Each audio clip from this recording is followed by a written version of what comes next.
కళ్యాణోత్సవ సేవలో గోపాలకృష్ణుని వైభవం. ప్రకాశం జిల్లా కొప్పోలులో వార్షికోత్సవం.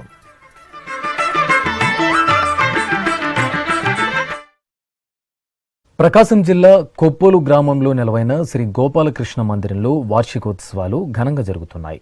ఉత్సవాలలో భాగంగా స్వామివారికి కళ్యాణోత్సవం రమణీయంగా జరిగింది.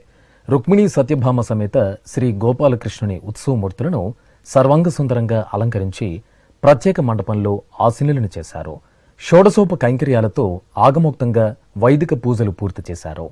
ఆపై వేదమంత్రోచ్చారణలు, మంగళ వాయిద్యాల నడుమ కనుల పండుగగా స్వామి అమ్మవార్లకు అర్చకులు కళ్యాణ మహోత్సవాన్ని నిర్వహించారు.